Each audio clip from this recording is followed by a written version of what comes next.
जीवन बगिया ऐसी उलझी, फूल उगे कम कांटे ज्यादा, सिमटा जीवन डूबी सांसें, आना है तो अब भी आजा। यदि आपने अभी तक अंतिम अध्याय नहीं देखा है तो मैं आपसे विनती करूंगा, कृपया करके अंतिम अध्याय देखें। उसके बाद ही इस अध्याय में प्रवेश करें। बिना पिछला अध्याय देखे इस अध्याय को समझ पाना मुश्किल है। यह अध्याय वही समझ सकता है जो पिछले अध्यायों को देखता रहा है। यही तो अष्टावक्र का पूरा जोर है। सत्य घटता है, कृत्य नहीं है, घटना है। सुनते सुनते हुआ था। तुम क्या कर रहे थे? सुनने का अर्थ ही होता है कि तुम कुछ भी न कर रहे थे।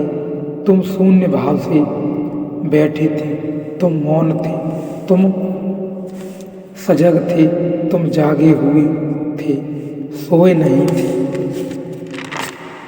ठीक, लेकिन तुम कर क्या रहे थे? तुम कल ग्राहक थे। तुम्हारी चित्त की दशा दर्पण की तरह थी, जो आ जाए झलक, जो आ जाए वह कह जाए, सुन लिया जाए।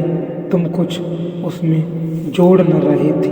अगर तुम जोड़ रहे होते तो जो घटी है बात वह कभी न घटती।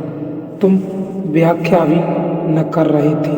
भीतर बैठे बैठे तुम यह न कर रहे थे कि हाँ ठीक है, गलत है, मुझसे मेल खाता नहीं। मेल खाता शास्त्र में ऐसा कहा है कि नहीं कहा है। तुम तर्क न कर रहे थे। अगर तुम तर्क कर रहे थे तो यह घटना न घटती। जिन्होंने पूछा है स्वामी ओम प्रकाश सरस्वती ने उन्हें मैं जानता हूँ। तर्क से उनका चित्त बड़ा दूर है, संदेह विवाद से बहुत दूर है। जो जा चुके वे दिन कभी किया होगा तर्क, कभी किया होगा संदेह। जीवन के अनुभव से पक गए हैं, अब नहीं वह बचपना मन में रहा, इसलिए घटना घट सकी। सुन रहे थे कुछ कर न रहे थे, बैठे थे, बैठे बैठे हो गए। तो जब पहली दफा तुम्हारे बिना किए हुआ तो दूसरी दफा अगर तुमने चाहा कि हो जाए तो बाधा पड़ जाएगी। चाहा तो उसने होने का कारण थी ही नहीं। इसलिए जब ऐसी अभूतपूर्व घटनाएं घटती हैं, चाहना मत। जब घंटे आनंद भाव से स्वीकार कर लो। जब न घटे तो शिकायत मत करना। मांगना मत। मांगे कि चूक हो गई, चूक हो गई। मांग में जबरदस्ती है, आग्रह है, घटना चाहिए। एक दफा घट गया तो अब क्यों नहीं घटता है?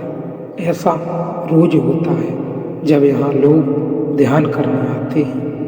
शुरू में ताजे और नए होते हैं, कोई अनुभव नहीं होता तो घट जाता है। यह बड़ी हैरानी की बात है। इसे तुम समझना, अष्टावक्र को समझने में सहायता मिलेगी। यह मेरे रोज का अनुभव है। जब लोग नए ताजे आते हैं और ध्यान का उन्हें कोई अनुभव नहीं होता तो घट जाता है। घट जाता है तो आह्लाद से भर जाते हैं, मगर वही गड़बड़ हो जाए फिर मांग शुरू होती है। आज जो हुआ कल हो, न केवल हो बल्कि और ज्यादा हो। फिर नहीं घटता। फिर वे मेरे पास आकर रोते हैं। वे कहते हैं हुआ क्या, कहीं भूल हो गई, पहले घटा अब नहीं घट रहा। भूल यही हो गई, कि पहले जब घटा तो तुमने मांगा नहीं था, अब तुम मांग रहे हो। अब तुम्हारा मन निर्दोष न रहा, मांग ने दूषित कर दिया। अब तुम सरल न रहे, अब तुम खुले न रहे, मांग ने दरवाजे बंद कर दिए। आकांक्षा जग गई, आकांक्षा ने सब विकृत कर दिया।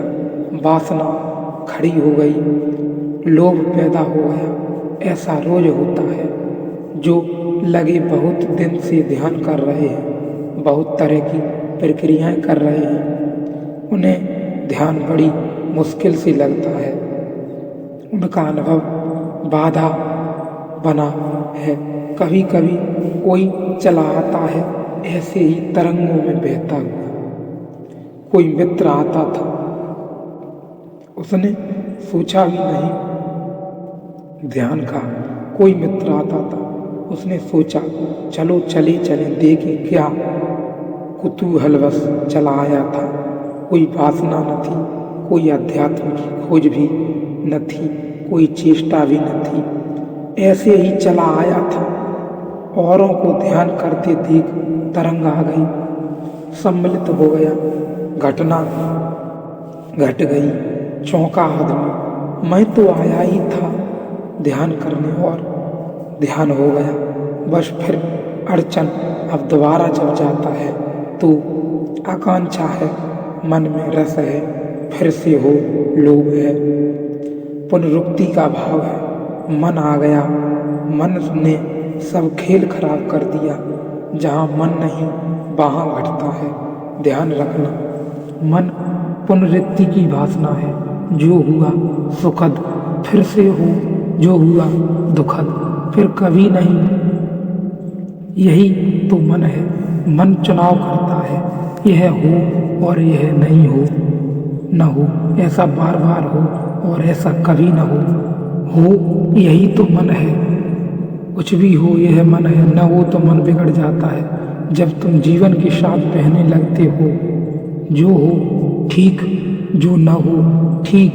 दुख आए तो स्वीकार, सुख आए तो स्वीकार, विरोधी नहीं है। अब सुख आए तो स्वीकार, सुख आए तो उन्माद नहीं। जब सुख और दुख में कोई सम होने लगता है, समता होने लगती है, जब सुख और दुख धीरे धीरे एक ही जैसे मालूम होने लगते हैं, क्योंकि कोई चुनाव न रहा, अपने हाथ की कोई बात न रही। जो होता है होता है, हम देखते रहते हैं। इसको अष्टावक्र कहते हैं साक्षी भाव, और भी कहते हैं साक्षी भाव। सदा तो सब सदा, साक्षी भाव साक्षी को जगाता है, भीतर बाहर समता ले आता है।